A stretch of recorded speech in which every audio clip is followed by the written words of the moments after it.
vous apprends rien si je vous dis que j'aime beaucoup les fleurs dans mes plates-bandes.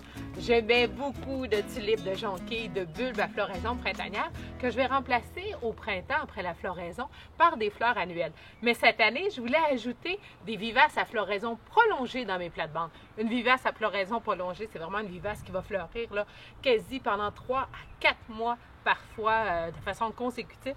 Alors, je vous en présente quelques-unes qui vont trouver une place dans mes plates-bandes.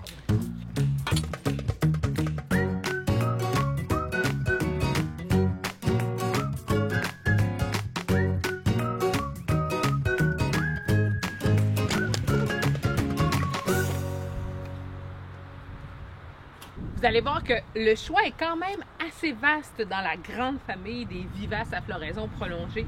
Il y en a beaucoup. Une que j'aime et que j'ai déjà dans mes plates-bandes, c'est la marguerite Becky. Une marguerite un peu qui fait référence à nos souvenirs d'enfance quand on s'amusait à il m'aime un peu, beaucoup, énormément.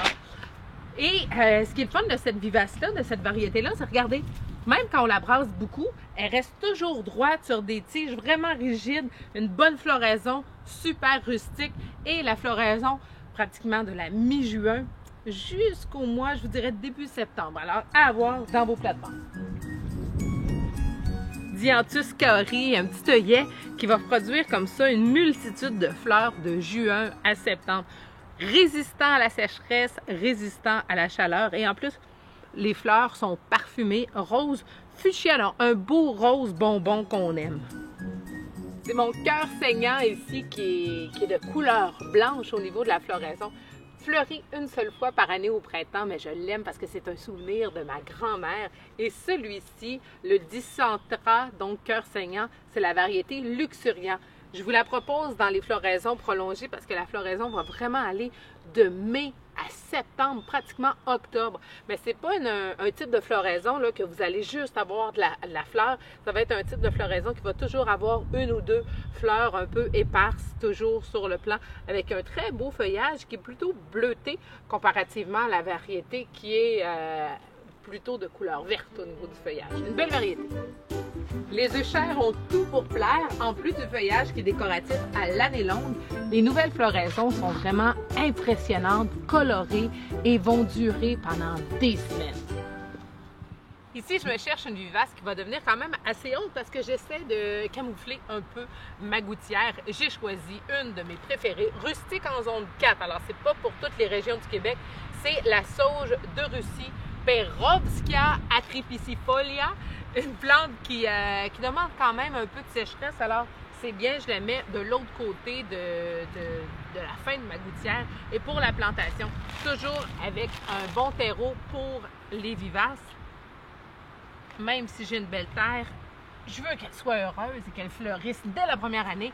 Et je vais ajouter ça avec un engrais transplanteur 4-10-2 de fumier de poule pour l'enracinement. On mélange, on mélange, on mélange. Ce qui est important quand on plante une vivace, c'est de faire attention au système racinaire. Il ne faut pas aller, tu sais, souvent je vois des gens qui vont carrément donner des coups de pied presque au pied de la vivace pour s'assurer qu'elle ait bien adhéré dans le sol. Des racines, ça vit avec, oui, de l'eau, de l'amour et de la chaleur, mais aussi de l'air. Alors, on la met exactement au même niveau qu'elle est dans son pot et on va simplement ajouter de la terre et faire une légère pression comme ça. Permettre aux racines de bien s'implanter. 90 cm de haut pratiquement à maturité. Ça va faire un beau bleu. Ici, j'ai le soleil du matin. Ce sera parfait entre mon lilas, le chemin de domino et ma plate-bande.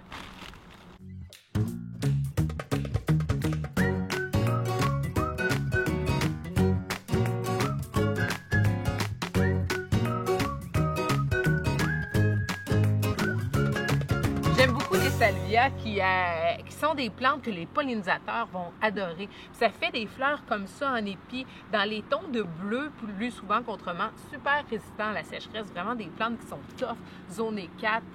Vous n'avez pas à faire grand-chose, mis à part les planter avec amour et les regarder fleurir d'une année à l'autre. Et au niveau de la floraison, encore, on est dans la floraison très prolongée, juin à septembre. Juste à côté, ça doit être des cousins, c'est pas du tout dans la même famille, mais le type de fleur est similaire. Celle-ci, c'est la Veronica Speedwell, une floraison qui est plutôt dans les tons de rose. Et même chose encore en épi, très appréciée des pollinisateurs. Vous plantez ça et vous les regardez tout simplement fleurir d'une année à l'autre.